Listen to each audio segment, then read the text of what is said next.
begun. Console? As The console wars were ever present in some of the earlier generations of games consoles, notably the 6th generation of the PlayStation 2, GameCube and Xbox era, followed by the 7th generation of the PS3, Wii and Xbox 360. There were even rabid fanboys butting heads over portables with the PSP versus the DS. Less so with the 3DS and the Vita, even though the fanboys still existed. But this changed following the release of the Wii U, a mid-generation console from Nintendo that was underpowered, coupled with a gimmicky gamepad that looked more like a new controller for their last console. It didn't help that Microsoft shot itself in the foot with every announcement of the Xbox One. TV, Xbox, watch TV, sport. A lack of decent AAA games, always online functionality, and every console coming bundled with Kinect. A console so dead on arrival, many jumped ship to the console that played it the safest, that being the PlayStation 4.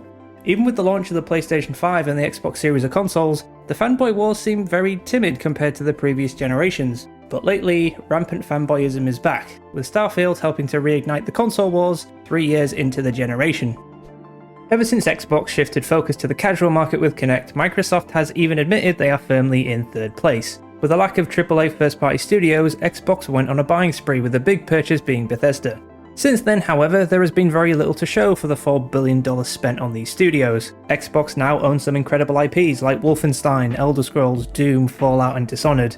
But releases have been slow, with only Redfall to show for their heavy spending, a disappointing, boring first-person shooter that latched onto popular trends from 5 years ago. Even though this has been looked upon as a hangover of ZeniMax's poor management, Xbox still let this happen. rip and tear until it is done. The flagship franchise Halo did have a positive reception with Infinite, but it didn't have the long legs of a good live service Xbox would have liked, and it's up for debate whether Halo was even considered a system seller anymore. There were no petitions for Redfall to be a PlayStation 5 exclusive, but Starfield is a first-party Xbox console exclusive that has the potential to be a genuine system seller. There are several reasons why this game is one of the most divisive before it's even been released. The exclusivity to the Xbox and PC has touched a nerve with a few die-hard PlayStation 5 fans, as seen in a few dumb petitions to get the game on the console. The petition that gained the most attention reads like it was written by someone with a very short memory, as one section claims that Bethesda games have always run better on Sony consoles.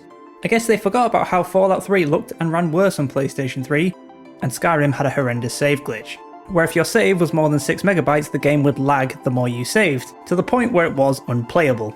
Being such a high profile release, any announcement regarding Starfield will make the news, no matter what that announcement might be. Warning to millions of Starfield fans. Will Starfield have fishing? Starfield will have more hairstyles than Fallout 4, based on science. Starfield romance options are far fewer than Skyrim and Fallout's. Starfield fans furious over latest reveal. Starfield will bring back Fallout 4's most hated feature. Starfield has no ground vehicles or mounts and only 10% of planets have life. Starfield won't feature any planetary rover vehicles or fishing. Starfield developer reveals how few planets have life on them. Starfield's empty planets aren't a problem, but the settled ones might be. Starfield's sex scenes are wild. Starfield's Game of the Year chances saw as jetpack sex confirmed. Starfield won't show sex, but will talk about how kinky it was. Starfield's terrible sex dialogue has me seeing stars too. Starfield will let you have sex with a jetpack on. Christ, why is everyone so horny? Xbox head reassures Starfield fans after Redfall's disappointing launch. Starfield fans worried after another Xbox flop. There's no reason to own a Xbox right now. The pressure's on Starfield to change that. Yes, Starfield is going to set the Xbox narrative for the rest of the generation. The 4 is missing in that one. Starfield looks amazing, but it's bored me already. The failure of Starfield will be the end of Xbox. Some of the criticisms are justified. The lack of 60 frames per second, even on the flagship Xbox console, is disappointing given how long the game has been in development. This also followed Redfall that didn't run at 60 FPS as well. It doesn't help that despite the solid art direction, the game isn't the best looking even compared to some multi-platform games. And when you put it next to Sony first-party games, it's really not hitting on the same level. There was a bunch of confusion caused over whether the physical versions will ship with a disc, and criticisms over the size of the game file and the fact that PC players will need an SSD just to run the game.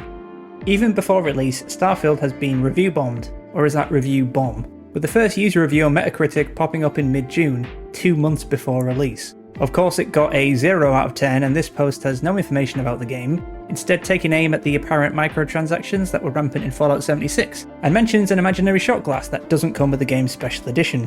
On the one hand, skepticism is good, and after overhyping Cyberpunk for a decade, the final release was missing features many players expected. The game looked the part on PC, but wasn't the deep RPG experience players wanted either. The less said about the last generation console versions and the bugs, the better.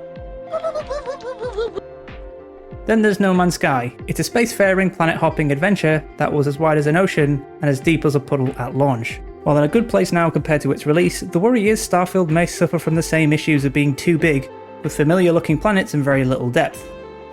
Every gameplay reveal for Starfield has been met with a pretty mixed reception. It didn't help that the first gameplay reveal was running at negative frames per second. It had tons of pop-in, it was set on a boring looking planet, had bad enemy AI, and gameplay that looked more like a Call of Duty game than a Bethesda RPG. Also, it just looked like No Man's Sky. But unlike the reveals of say Fallout 4, there's been a lot more skepticism around this game. Following another delay, the 2023 gameplay deep dive has definitely turned more heads, though people remain skeptical. Thankfully, the visuals and performance for the game are improved.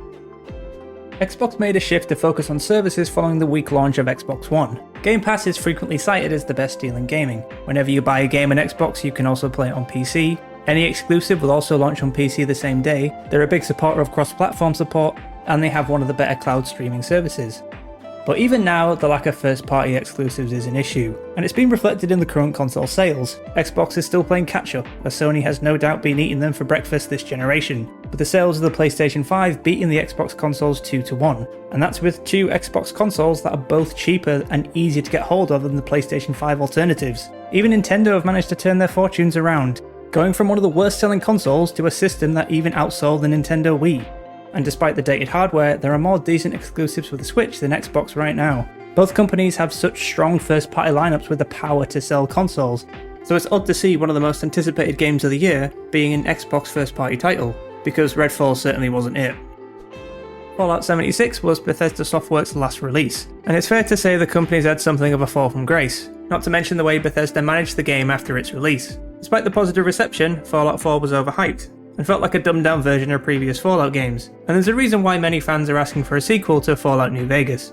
It's difficult to put into perspective just how huge Skyrim was, or still is. It may not be the deepest RPG, and it may not look the best or run the best, but the strength of Skyrim was how every player could create their own stories as they played the game. The type of game where no two players will have the same experience, and Starfield has the potential to do the same, but on a galactic scale, despite the so-so graphics, dead-eyed NPCs and cliched story.